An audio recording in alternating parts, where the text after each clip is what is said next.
अस्सलामुअलैकुम। हाज़िर खिदमत हूँ बहुत ही ख़ास वीडियो के साथ।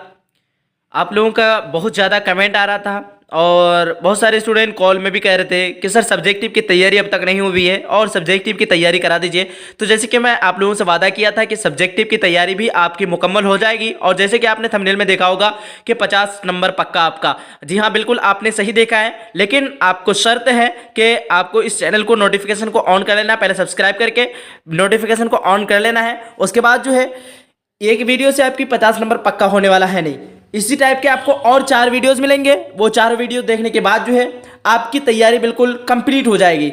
सब्जेक्टिव की जो तैयारी बचा हुआ था बिल्कुल आपका कंप्लीट हो जाएगा और ऑब्जेक्टिव का तो आपका पूरा तैयारी हो ही गया है। अगर आप लोग इसका पीडीएफ नोट्स लेना चाहते हैं तो मैं आप लोगों को पहले ही बता रखा हूं, मेरे नंबर पर रब्ता कर सकते हैं 950 821 47 60। इस नंबर पर रब्ता करके कंप्लीट नोट्स पीडीएफ को प्रोवाइड कर सकते हैं आप लोग। आइए फाइनली हम लोग स्टार्ट करते हैं। और यहाँ पे हम लोगों ने ऑब्जेक्टिव पढ़ रखा है। जो भी स्टूडेंट ऑब्जेक्टिव नहीं पढ़ा है मैं उसके लिए लिंक डिस्क्रिप्शन बॉक्स में डाल दिया हूँ। आप लोग उस लिंक की सहायता से आराम से कंप्लीट ऑब्जेक्टिव को पढ़ सकते हैं। बाकी जितने भी स्टूडेंट इसका पीडीएफ लेना चाहते हैं मेरे से रब्ता कर सकते हैं। तो यहाँ पे सबसे पहला आपका सवाल रहता है सवाल नंबर 1 में सब्जेक्टिव का सवाल बिल्कुल आपको हूबहू एग्जाम पेपर में यही इस तरह मिलेगा देखने के लिए। मैं सेक्शन बी में मिलेगा आपको कि दर्ज उन्वानात में से किसी एक उन्वान पर जो है मजमून लिखिए। ठीक है, तो आपको 6 ऑप्शन रहेगा, इल्म, इकबाल, हमारा उस्ताद, ताजमहल, मौसम गर्मा, उसके बाद कौमी यकजहती। तो आप लोगों को मैं मजमून भी पढ़ा रखा हूं, तो मजमून की तैयारी लगभग में सबका हो चुका है और नहीं हुआ है तो वैसे पीडीएफ दूंगा तो आप वहां से देख लीजिएगा।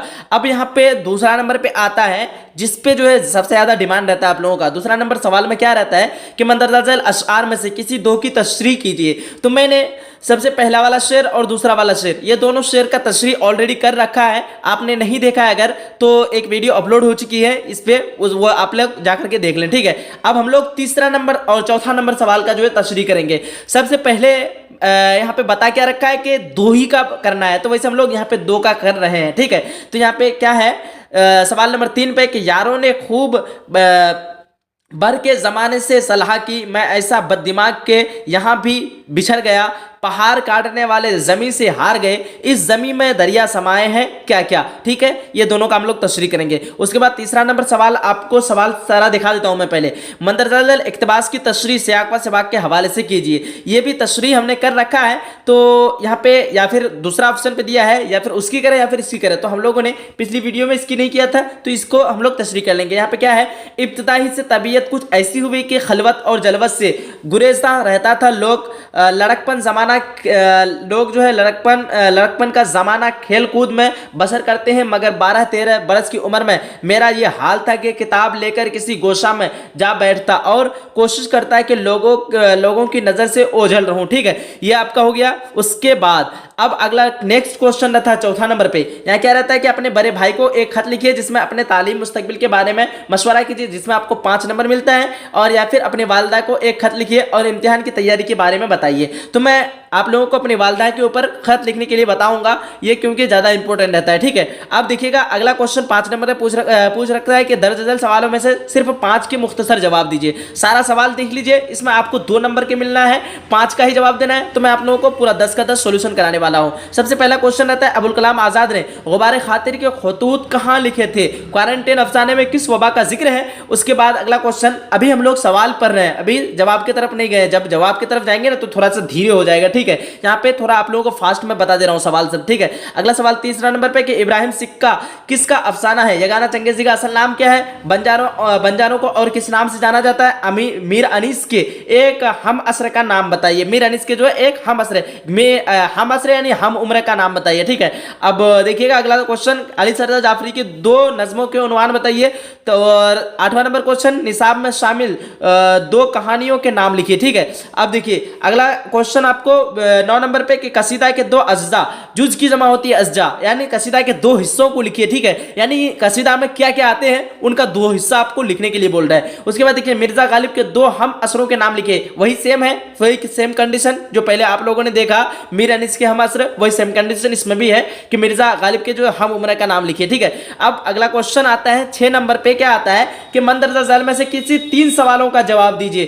3 सवालों का, इंशा या हिजरत का, खुलासा कीजिए, या फिर अपनी पसंद के 3 अशआर लिखिए, या फिर गालिब के शायराना अज़्म बयान कीजिए, या फिर आपको अगला क्वेश्चन दे रखा है 5वां नंबर पे कि शहजादे के सफर का हाल अपनी जुबान में लिखिए, अफसाना परवेज़ का खुलासा बयान कीजिए, नज्म गुफ्तगू का खुलासा लिखिए। ठीक है, तो यहाँ आपका टोटल कंप्लीट हो गया।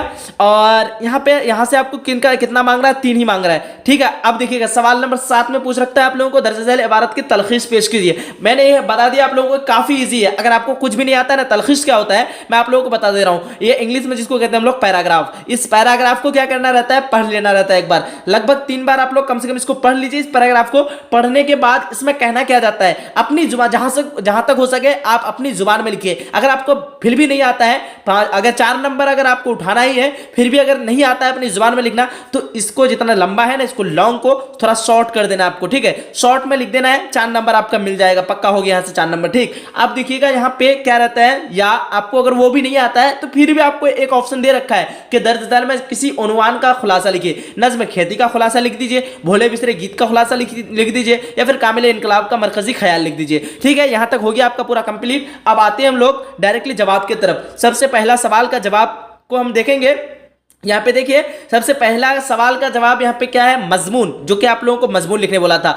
इल्म के माना जानने के हैं, और इल्म जानने वाले को आलिम कहते हैं। इल्म की जिद जहल होती है, जो शख्स इल्म नहीं जानता उसे जाहिल कहते हैं। यहाँ पे हो गया, आप लोग खुद से इसको देख लीजिएगा, या फिर मैं आप लोगों को पीडीएफ दे दूंगा, ये पीडीएफ से आप लोग पढ़ लीजिएगा एक बार। ठीक है, उसके बाद देखिएगा हम लोग जो मेन टॉपिक है ये तो हम लोग पढ़ते ही हैं, पूरा जिंदगी पढ़ते ही आ रहे हैं मजमून को, और जो असल मेन टॉपिक हम लोगों को पढ़ना रहता है, तशरीह करना रहता है। ठीक है, सवाल नंबर 2 में तशरीह कर रखा, सवाल नंबर 2 में तशरीह है। ठीक है, तो मैं आप लोगों को बता दिया था कि 2 का तशरीह हम लोगों ने ऑलरेडी कर रखा है, अब नीचे वाला 2 का तशरीह करेंगे। सवाल नंबर 3 में सवाल क्या था आप लोगों को, सवाल नंबर 3 का कि यारों ने खूब पढ़ के जमाने से सलाह की, मैं ऐसा बद दिमाग के यहाँ भी बिछड़ गया। ठीक, अब इसका हमको तशरीह करना रहता है। अब यहाँ देखिए तशरीह, अब थोड़ा सा स्लो बोलना होगा क्योंकि आपको समझने में भी आना चाहिए। ठीक है, अब देखिएगा तीसरा नंबर सवाल का तशरीह हम लोग कर रहे हैं।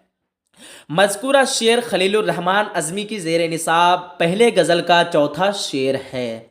ध्यान रखिएगा, ये शेर जो उठाया गया है, इस तशरीह जो हम लोग कर रहे हैं, ये शेर कहाँ से उठाया गया है, तो सबसे पहले आपको उसके मुसन्निफ का नाम लिखना रहता है। तो ये शेर जो है खलीलुर रहमान अज़मी के ज़ेर निसाब, ठीक है, खलीलुर रहमान अज़मी के ज़ेर निसाब यानी आपके निसाब से पहले गज़ल का कितना गज़ल का, तो पहले गज़ल का चौथा शेर है। कौन सा शेर है, चौथा शेर है। इस शेर में शायर ने ज़िंदगी के गम व अफसुर्दगी का इजहार किया है। ठीक है, गम और अफसोस का इजहार किया है। चुनांचे शायर कहता है कि मेरे अहबाब लोग, अहबाब यानी मेरे दोस्त लोग ही अक्लमंद निकले, मेरे दोस्त लोग क्या निकले, अक्लमंद निकले कि इन्होंने वक्त और उसके हालत से समझौता कर लिया। वो क्या किया, मेरे दोस्त और अहबाब क्या निकले, अक्लमंद निकले, इन्होंने वक्त और उसके हालत से समझौता कर लिया और दुनियावी कामयाबी हासिल कर ली, और दुनियावी कामयाबी क्या कर ली, हासिल कर ली। लेकिन शायर अपने आप को बददिमाग कहते हुए यह साबित करना चाहता है, शायर जो है अपने आप को बददिमाग कहते हुए यह साबित करना चाहता है कि मैं ज़माने के नकाज़ों के साथ नहीं चल सका, इसलिए इस मुआमले में भी मैं क्या हो गया, बिछड़ ही गया। ठीक है, खलीलुर रहमान अज़मी के इस शेर में क्या कह रहा है, यहाँ पे देख लीजिए आप लोग। खलीलुर रहमान अज़मी के इस शेर में गहरी मखजूनियत और हज़न व यास का गलबा है। आपको इस तरह लिख देना रहता है। सीधा सा मतलब ये है कि तशरीह में आपको शेर, कोई भी शेर अगर आपको पूछ दिया जाए तो उस शेर में से सबसे पहले आपको पता करना है कि इस शेर को लिखने वाले का नाम क्या है, इनके मुसन्निफ कौन है। ठीक, उनके मुसन्निफ के बारे में आपको मालूम चल गया। आपको अब लिखना है कि ये शेर जो है कहाँ से आया, किसका शेर है, तो आपको बता देना है कि ये, जैसे कि ये गज़ल का शेर है तो आपको बता देना है कि गज़ल का चौथा शेर है, और इस शेर में क्या कहना चाहता है शायर, उसको आपको लिख देना रहता है। अगर ज़्यादा आपको नहीं आता है तो 4 से 5 लाइन में भी दे देंगे ना, तो आप लोगों को 4 नंबर यहाँ से मिल जाएगा। अब देखिएगा चौथा नंबर सवाल, थोड़ा मुझे फास्ट ही करना पड़ेगा क्योंकि और भी हम लोगों को देखना है। देखिएगा चौथा नंबर सवाल में रहता है तशरीह। पहले सवाल को पढ़ लीजिए आप। सवाल क्या था चौथा नंबर में कि पहाड़ काटने वाले जमीन से हार गए, इस जमीन में दरिया समाये हैं क्या क्या। अब इस शेर को आपको बताना है कि तशरीह। ज़ेरे नज़र शेर यगाना चंगेज़ी का शामिल निसाब गज़ल से माखूज है। यगाना चंगेज़ी का ये शेर है और हमारे निसाब में जो है ये शामिल है। इस शेर में शायर ने एक तारीखी वाक़या की तरफ इशारा किया है, एक तारीखी वाक़या की तरफ क्या किया है, इशारा किया है। यानी शीरी व फरहाद, एक ज़माने में एक नाम था बादशाह का शीरी और एक का नाम क्या था, फरहाद। क्या है, शीरी और फरहाद के इश्क और मोहब्बत के वाक़या को बड़ी खूबसूरती और सलीके के साथ, बड़ी खूबसूरती और सलीकायन ढंग के साथ जो है बयान किया है। शायर की इस्लाह में, शायर की इस्तिलाह है, यहाँ इस्लाह नहीं है, शायर की इस्तिलाह में इस सनअत को क्या कहते हैं, सनअते तलमीह कहते हैं। एक क्वेश्चन आपका ऑब्जेक्टिव बन गया। जब भी तारीखी वाक़या की तरफ इशारा किया जाए, कोई भी शायर जब भी किसी तारीखी वाक़या की तरफ इशारा किया जाए, उसी को कहते हैं हम लोग सनअते तलमीह। क्या कहते हैं उसको, सनअते तलमीह। ऑब्जेक्टिव का क्वेश्चन आता है कि क्या कहते हैं कि सिनअते या फिर सनअते तलमीह किसे कहते हैं। तो आपको बताना रहता है, वहाँ पे ऑप्शन रहेगा कि जब किसी तारीखी वाक़या की तरफ इशारा हो, और 3 ऑप्शन डिफरेंट टाइप का रहेगा। तो आपको बता देना है कि जब तारीखी वाक़या की तरफ इशारा किया जाए। ठीक है, अब देखिएगा दूसरा मिसरा का कहने का मतलब क्या है।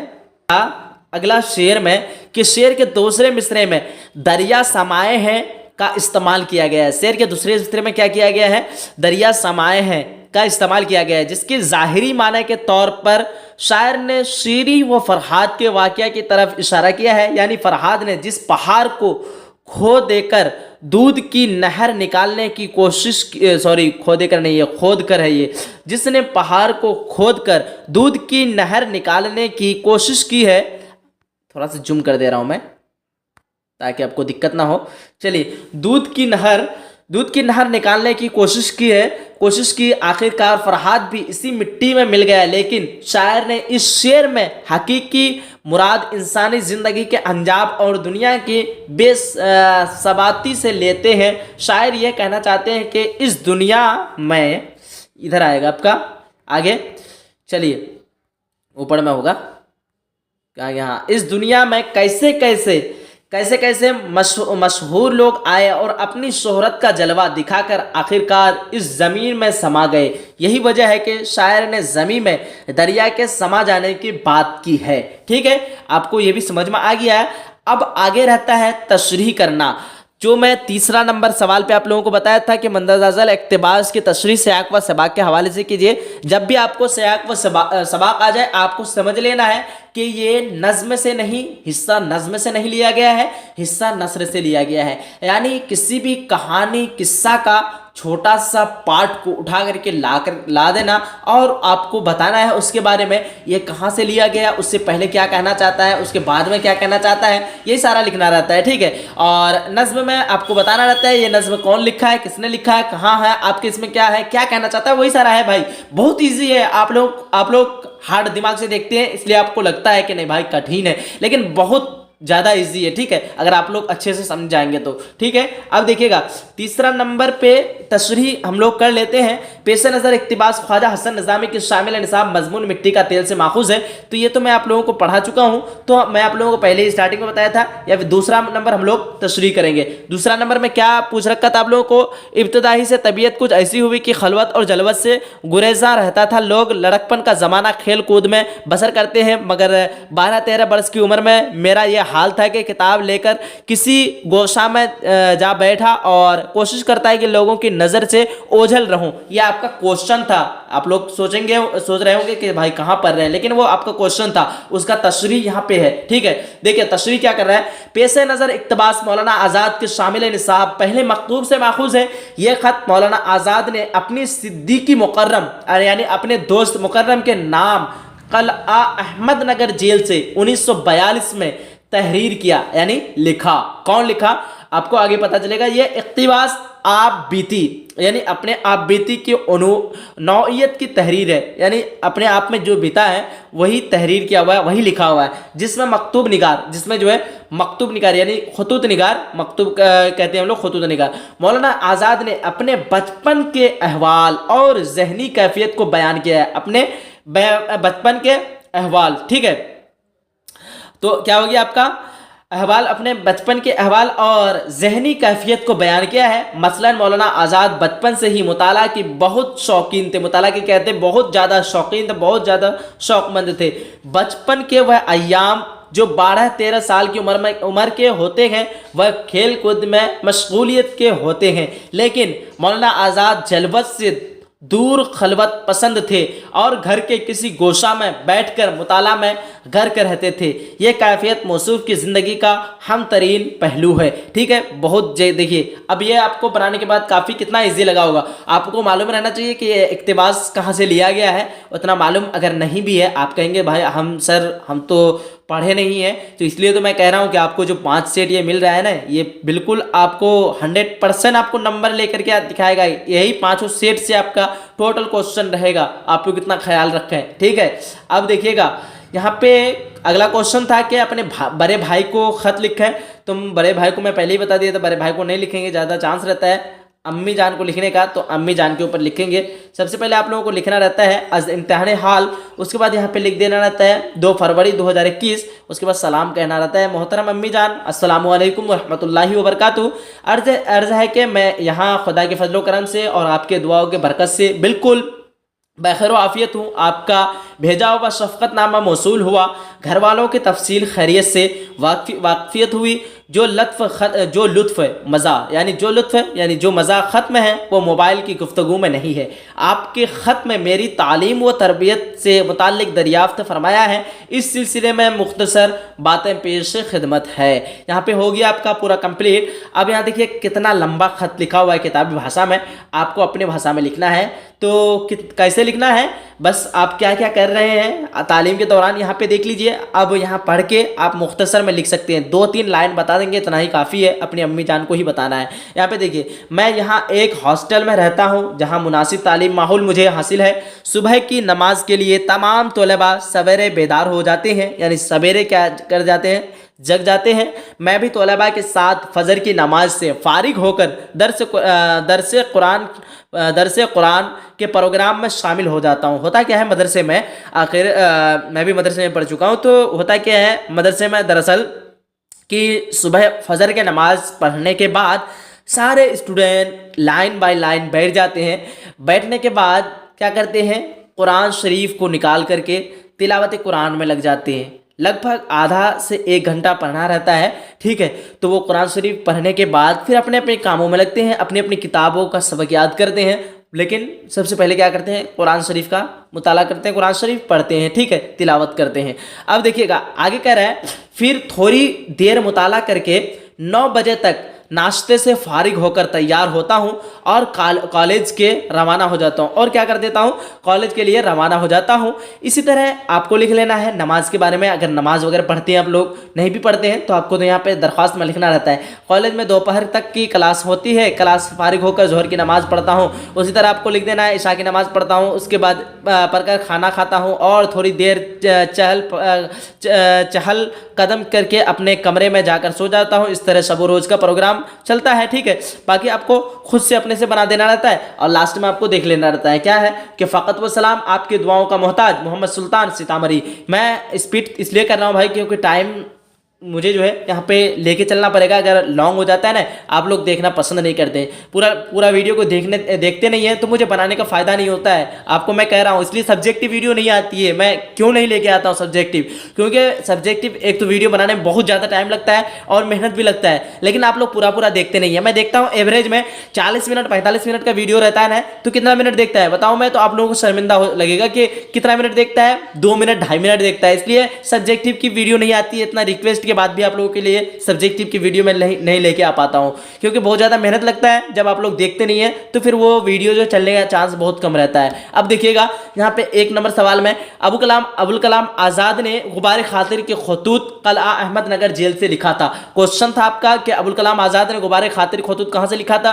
तो आपको लिखना है खतूत कलआ अहमदनगर जेल से लिखा था। अगला क्वेश्चन का जवाब है क्वारंटाइन अफसाना में प्लीग नाम के वबा का जिक्र है। तीसरा नंबर जवाब इब्राहिम सिक्का सलाम बिन रज्जाक का अफसाना है। ये सारा शॉर्ट क्वेश्चन है जो कि आपको 10 नंबर मिल रहा है। यगाना चंगेज़ी का असल नाम मिर्जा वाजिद हुसैन यास है। बंजारों के खाना बदोश के नाम से भी याद किया जाता है। जैसे कि मैं आप लोगों को बताया था, ऑब्जेक्टिव की तैयारी हो जाएगी ना, ये आपका सब्जेक्टिव का जो है 2 नंबर वाला बन जाएगा। इसी तरह आपको जवाब देना रहता है। आप चाहे तो लॉन्ग दे सकते हैं, लेकिन अगर आप इतना भी दे देते ना, जितना यहाँ पे दिया हुआ इतना ही अगर दे देते तो आपको पूरा 2 नंबर मिल जाएगा। आप लोग टेंशन न लें। मैं भी इस तरह एग्जाम दिया हूँ, यही 2 नंबर के दिया हूँ तो, लेकिन मुझे कितना आया है, 96 नंबर आया है। जिस तरह मैं पढ़ा हूँ उसी तरह मैं जिस तरह मैं कॉपी लिख कर गया उस तरह आप लोगों को भी बता रहा हूँ। ठीक है, देखिए यगाना चंगेज़ी का असल नाम मिर्जा वाजिद हुसैन यास है। बंजारों को खाना बदोश के नाम से भी याद किया जाता है। मीर अनीस के एक हम असर का नाम मिर्जा सलामत अली दुबैर है, यानी हम उम्र का नाम क्या है, मिर्जा सलामत अली दुबैर है। उसके बाद अली सरदार जाफरी की 2 नज़मों के उन्वान गुफ्तगू और मेरा सफर है। क्या है, गुफ्तगू और मेरा सफर है। उसके बाद निसाब में शामिल 2 कहानियों के नाम प्रॉमिस और इब्राहिम सिक्का, ये दोनों क्या है, कहानी है। प्रॉमिस एक और एक इब्राहिम सिक्का, ये क्या है, दोनों कहानी है। उसके बाद कसीदा के 2 अज्जा, जुज की जमा होती है अज्जा। ठीक है, तो कसीदा की 2 अज्जा यानी इसके 2 हिस्सा क्या क्या, एक का नाम है गुरेज और एक का नाम है हुस्ने तलब। ठीक, क्या होता है, हुस्ने तलब। ये क्या है, दोनों अज्जा है, दोनों हिस्सा है। किसका हिस्सा है, तो कसीदा का हिस्सा है। यह आपका पूरा 10 नंबर फिक्स हो गया। अब आइए हम लोग क्या करना रहता है आगे, वो आप लोग देख लीजिए। 6ठा नंबर क्वेश्चन में आप लोगों को पूछ रखा था कि मंदरजा झैल में से किसी 3 सवालों का जवाब दीजिए जिसमें से आप लोगों को 5 नंबर मिलेगा। यहाँ पे 5 नंबर वाला क्वेश्चन काफी इंपॉर्टेंट रहता है, यहाँ पे देख लीजिएगा आप लोग। तो देखिए, इंशाया हिजरत का खुलासा आप लोगों को करना है, मैं कर रहा हूँ, आप लोग ध्यान से सुनिएगा। उर्दू इंशाइयों के रवायत में अहमद जमाल पातशाह की शख्सियत निहायत अहम है। वह एक उल वक्ती अदीब थे। इंशाइया हिजरत अहमद जमाल पातशाह की शाहकार तख्लीक है। इस इंशाइया में पातशाह ने खाना बदोश की मौजू बनाया है। हिजरत का मतलब सफ़र होता है और खाना बदोश सफ़र में ही रहते हैं। ठीक है, उसके बाद आगे कह रहा है कि खाना बदोश के काफ़िले सफ़र में इस तरह गुजरते हैं कि वह अपने सामानों को घोड़ों और खच्चरों पर लादते हैं। किसी खच्चर पर सामान है तो किसी पर मुर्गे और तोते हैं, तो किसी खच्चर पर आटा पीसने वाली चक्की है। काफिले के आगे कबीला का सरदार सीना फैलाए हुए चलता है और वह काफिले के लोगों की हिफाजत करता है। इस तरह जो है खाना बदोश के काफिले कतार की शक्ल में यानी लाइन की शक्ल में सफ़र करते हैं। खाना बदोश को बंजारों भी कहते हैं। जो आपके आस पड़ोस में आते हैं ना, वो खाना बदोश जो खोपड़ी झोपड़ी बना के रहते हैं, उसी को कहते हैं खाना बदोश। ध्यान रख लिया आप लोग। इंशाइया निगार के मुताबिक इन बंजारों के पाँव में न जाने कब तक सफ़र का चक्कर लगा रहे घर और न मालूम हो वह कब तक इस तरह चलते रहते हैं कि शहर की आबादी के बाहर कुछ दिनों के लिए डेरा जमा के बंजारे इंशाइया निगार के जहन में ख्यालों का जंगल तैयार कर देते हैं। ठीक है, ये इस तरह आप लोगों को लिखना रहता है। इतना लॉन्ग नहीं लिखना है, शॉर्ट लिख लेंगे। यहाँ पे कितना नंबर आपको 5 नंबर मिल रहा है, तो 5 दूनी 10 क्वेश्चन 10 लाइन में लिख लेंगे आप लोग, मिल जाएगा आपको पूरा 5 नंबर। या फिर 8 लाइन में भी लिखेंगे ना तो आपको 5 नंबर मिल जाएगा। ठीक है, अब देखिए दूसरा नंबर सवाल में यहाँ पे दूसरा नंबर वही 6ठा नंबर का ही दूसरा नंबर है। दूसरा नंबर सवाल में क्या था, अपनी पसंद के 3 अशआर लिखे। मुझे जो पसंद लगा मैं इस अशआर को लिखा हूँ, और जो आपको पसंद लगे, जो भी आपको अशआर याद है 3 अशआर, वो आप लोग 3 अशआर याद कर लीजिएगा, उससे आपको 5 नंबर मिल जाएगा। देखिए 3 अशआर क्या क्या है। जी चाहता तो शेर की जमा होती है अशआर। ठीक है, जी चाहता तो बैठते यादों की छाँव में, ऐसा घना दरख्त भी जड़ से उखड़ गया। अब क्या बताएं क्या था ख़यालों के शहर में, बसने से पहले वक्त के हाथ उजड़ गया। यूं ही गर रोता रहा गालिब, तो ए अहले जहां देखना इन बस्तियों को तुम के वीरा हो गई। ठीक हो गया आपका, फिर 5 नंबर फिक्स। कितना हो गया, 10 नंबर आपका। अब देखिए, अब तीसरा नंबर क्वेश्चन का जवाब हम लोग देखेंगे। उर्दू शायरी की तारीख गालिब के तज़किरा के बगैर नामुकम्मल है। इससे गालिब के शायराना, पहले सवाल तीसरा नंबर पे क्या था कि गालिब के शायराना अजमत बयान कीजिए। तो यहाँ पे देखिए, उर्दू शायरी के तारीख गालिब के तज़किरा के बगैर नामुकम्मल है। इससे गालिब की शायराना अजमत का अंदाज़ा मिलता है। ज़ेर निसाब शायरी के हिस्से में गालिब के 2 गज़लें शामिल हैं। ये 2 गज़लें गालिब के बहुत ही मारूफ गज़लें हैं। इन गज़लों में शामिल की कई अशआर आज भी जो है ज़ुबान जद ख़ास व आम है। इनमें ज़िंदगी के तजुर्बात व मुशाहिदात से मुतालिक एक होशमंद और एहसास शायर के माना खेज फ़िक्रो एहसास का बखूबी इजहार हुआ है। ठीक है, अब देखिएगा यहाँ पे क्या कह रहा है कि पहली गज़ल के तमाम अशार मज़ामीन के एतबार से एक दूसरे से अलग है, मगर इनमें मिजाज व तजुर्बे के एतबार से एक बाहमी रब्त और अंदरूनी वहदत पाई जाती है। एहसासात की अंदरूनी बेचैनी, अजतराब और तलमलाहट से मुख्तलिफ रंगों से आरास्ता है। इस गज़ल के अशआर एक ख़ास मोड की तर्जमानी करते हैं। ठीक है, ये हो गया आपका। उसके बाद आगे इधर होगा, दूसरी गज़ल के हर शेर में शायर ने किसी कहाँ गया, हाँ, मोड की तर्जमान यहाँ तक हो गया आपका पूरा। उसके बाद देखिएगा यहाँ पे कह रहा है कि दूसरी गज़ल के हर शेर में शायरा ने किसी मंजर या तमाशे को दिखाने का तयूर दिखाया है, और यह रिया तमाम, थोड़ा सा जूम करना होगा मुझे ताकि अच्छा लगे आप लोगों को पढ़ने में। चलिए, तो तयूर दिखाया है और रिया तमाम मनाजिर गालिब के फ़िक्र की नई जहतों और उनके एहसास के मतनू लहरों को उसके बाद मुनफरिद शायराना अंदाज में जाहिर करते हैं। किसी मंजर या तमाशे के ताल्लुक से अपने मखसूस इस्तफहामी और ख़ुद को दरियाफ्त करने वाले होशमंद तयूर के साथ गालिब इन अशआर में मौजूद है, बल्कि फ़िक्र फ़न के एक नए कोशे का दरीचा खोल दिया है। ठीक है, अब यहाँ चौथा नंबर सवाल में रहता है, तो देखिए काफ़ी लंबा टाइम हो जाएगा, तो मैं 3 ही को बनाता हूँ, आप लोग खुद से बना लीजिएगा। अब क्वेश्चन नंबर 7 पे आप लोगों को तलखीस दिया हुआ है। तलखीस में आप लोगों को मैं पहले ही बता दिया हूँ कि शॉर्ट करना रहता है आप लोगों को। यहाँ पे देखिए शॉर्ट करके बता दिया है। 7 नंबर क्वेश्चन में वो तलखीस था, उसको शॉर्ट करके यहाँ पे किस तरह बताया है। तलखीस, अफसाना निगार ने मास्टर अमीर अली को इब्राहिम सिक्का के शायरी के बारे में बताया, लेकिन अमीर अली एक आराम तलब इंसान था। इस शेर व शायरी से कोई दिलचस्पी नहीं थी, वह सिर्फ स्कूल के ड्यूटी करता और ट्यूशन पढ़ाने पर ज़्यादा तवज्जो देते थे। धुरन गांव के लोग गर्चे तिजारत व ज़राअत पेशा थे, खुशहाल भी थे, इसलिए इब्तदाई दर्जात व इब्तदाई दीनी तालीम बच्चों को ज़रूर दिलवाते थे। यह बसूरत हाल मास्टर अमीर अली के मिजाज के मुताबिक थी। ठीक है, ये हो गया आपका। अब यहाँ पे नज्म खेती का खुलासा करना रहता है हम लोगों को। नज्म खेती का खुलासा क्या करना है आप लोग दोबारा देख लीजिएगा। नज्म खेती का खुलासा, पेश नज़र नज्म खेती के शायर अमीर हनफी है।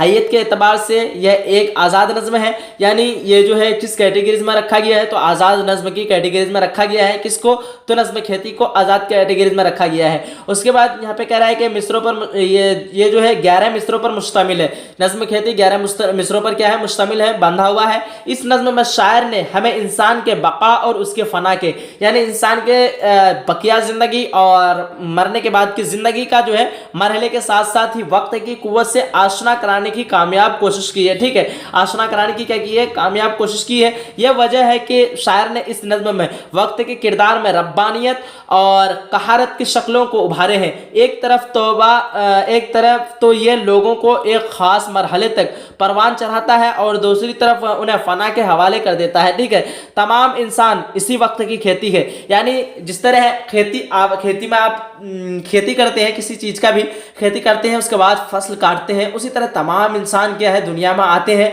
दुनिया में आने के बाद फिर जो है उनकी मौत होती है और वो भी जो है मौत के एक लुकमा बन जाते हैं, तो वो भी किसकी गिनती में आ गया, आपका खेती के ही गिनती में आ गया। ठीक है, यहाँ पे आप लोग खेती के शक्ल में ही आप लोग पैदा हुए हैं। ठीक है, जिस तरह हम लोग गेहूँ लगाते हैं, चावल लगाते हैं, तो वो पैदा होते हैं, पैदा होने के बाद वो बड़ा होता है, फल देता है, वो सब कुछ होने के बाद फिर क्या कर दिया जाता है, उसको काट लिया जाता है। उसी तरह सेम रीजन यही है इंसान में भी क्या होता है कि वो पैदा होता है, पैदा होने के बाद वो शादी वगैरह करने के बाद वो सारा मतलब कंप्लीट होने के बाद क्या होता है, फिर कोई फिर क्या कहते हैं कि कंप्लीट नहीं करने के बाद भी क्या हो जाता है, मर जाता है, लेकिन वो किसी के कभी ना कभी तो मरना ही रहता है। ठीक है, तो इसलिए यहाँ पे कहा गया है कि तमाम इंसान क्या है, एक खेती है, इसलिए यहाँ पे वही मुराद कहने का मकसद है। ठीक है, अब देखिएगा यहाँ पे वक्त के किरदार में कहाँ तक थे हम लोग।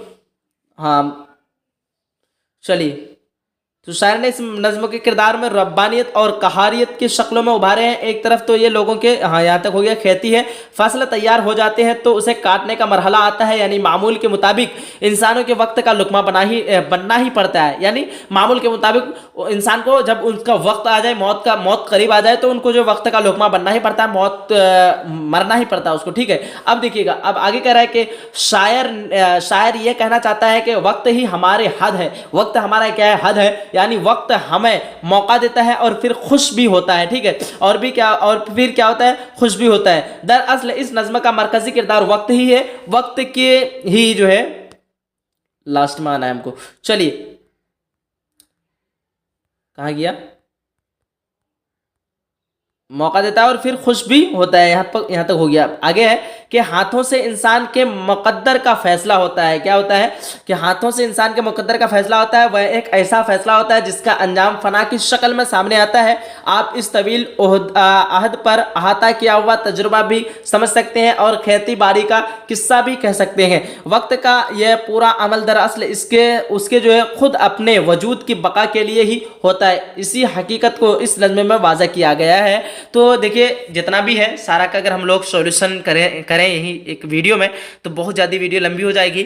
और देखिए, मेरा चैनल है AS Urdu education YouTube channel, इसलिए मैं आप लोगों को ये PDF प्रोवाइड कर रहा हूँ, जिसमें आपको फ़ी लग रहा है 150 रुपये। अगर आप लोग लेना चाहते हैं तो इस नंबर पर रब्ता करके आप लोग कंप्लीट PDF को ले लें, ताकि आपकी जो तैयारी बहुत अच्छी हो जाए। और मैं आपको जैसे गारंटी भी देता हूँ, कोई गारंटी नहीं देगा कि जितना मैं आपको PDF दूंगा उसके अंदर से ही आएगा। मैं आपको गारंटी दे रहा हूँ, ये जितना PDF दे रहा हूँ मैं, इसको अगर पढ़ लिए तो पूरा आपको जो 100% चांस रहता है कि इसी से आएगा। AS यहाँ पे देखने में मेरा YouTube channel AS Urdu education YouTube channel, इसको सब्सक्राइब कर लीजिए। और जब भी न्यू वीडियो आएगी, नोटिफिकेशन आप ऑन रखेंगे तो आपके पास सबसे पहले नोटिफिकेशन पहुँच जाएगा। सब्सक्राइब करने से, लाइक करने से कोई फायदा नहीं होता। लाइक करने से एक देखने का होता है कि भाई इस वीडियो में इतना लाइक किया है, और सब्सक्राइब करने से आपको फायदा होता है, आपके पास नोटिफिकेशन पहुंचती है। बहुत ज़्यादा मेहनत लगता है एक वीडियो को बनाने में, और आपको शेयर करने में कितना सेकंड लगेगा भाई, 4 सेकंड 5 सेकंड। तो आप लोगों से मैं रिक्वेस्ट करता हूं कि वीडियो को शेयर करके और सब लोगों को बता दें कि इस चैनल पे जो है उर्दू की कंप्लीट तैयारी होती है। आपके भाई बहन जो भी हो